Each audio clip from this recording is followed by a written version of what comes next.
my name's Beverly, and today we're making soda bread. I first made soda bread the March after I got back from study abroad in Ireland, and when I was there, one of my friends bought soda bread, and it was delicious. And when I got back, I was like, oh, I'm not going to be able to have it anymore. But then I found out my grocery store was going to have it for St. Patrick's Day. And so I went there expecting to buy delicious bread, and I got there, and it was infested with raisins. And that's when I found out that there are two kinds of soda bread. There's traditional soda bread, which they eat in Ireland, which does not have any raisins. It only has 4 ingredients. And then there's American Irish soda bread, which usually has raisins, and it can have other ingredients like maybe craisins or even whiskey. And I do not like raisins in any kind of baked goods, so I was very disappointed. But then I looked up a recipe online, and it seemed pretty easy, so I made it, and it turned out great. So let's make it. The 4 ingredients are baking soda, flour, salt, and buttermilk.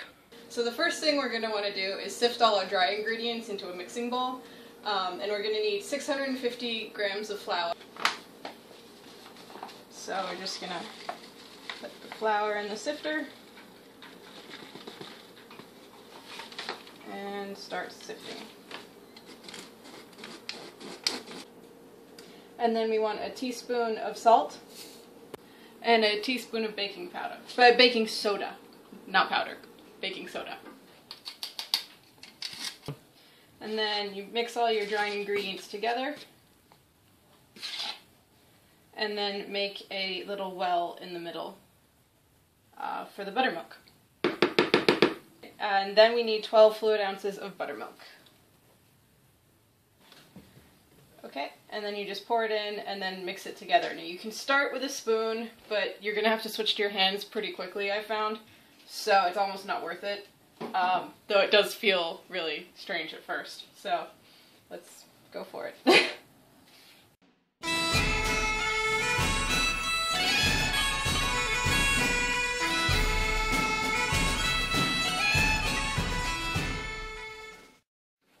Okay, so as you can see, it's starting to come together into a ball a little bit, but it's still looking a little dry, so I'm going to put a splash more buttermilk in. Hopefully not too much, because then I'll have to add more flour.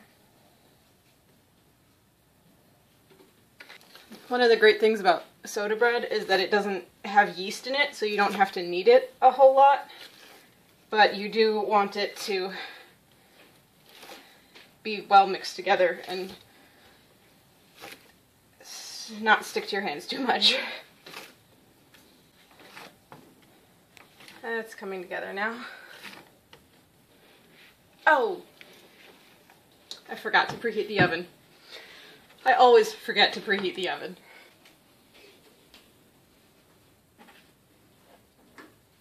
Okay, now the oven's preheating. Mike just set it to 450 degrees Fahrenheit for me.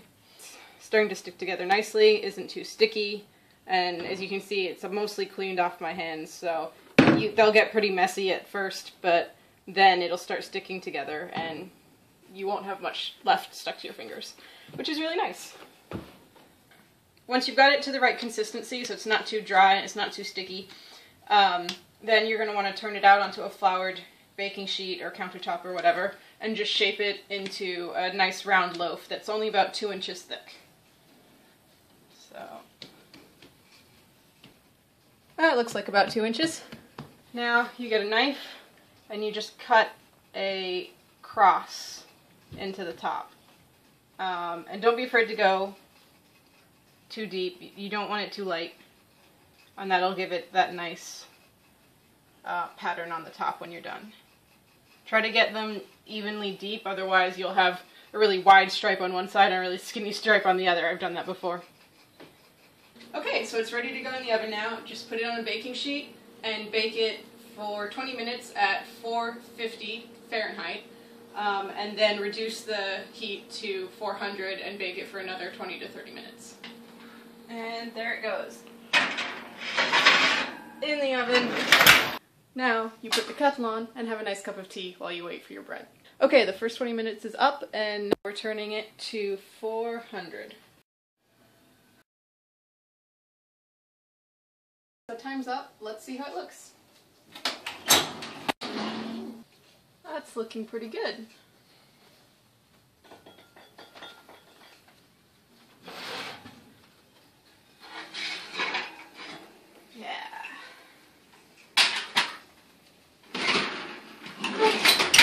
Okay, now it should, if it's done, make a sort of hollow sound when you tap the bottom. Yep, that sounds good. So that's done. Don't forget to turn the oven off, very important step. So we'll let it cool for a little bit and then see how it tastes. So the bread has been cooling for a couple minutes now. I wrapped it in this tea towel because that's supposed to help the crust stay nice and soft. If you like a crunchier crust, you can just let it cool unwrapped. So now I'm going to unwrap it and transfer it to a cutting board. It's still quite hot, but that way it'll be really nice when the butter on it starts melting. Now I'm going to cut it open and see how it turned out.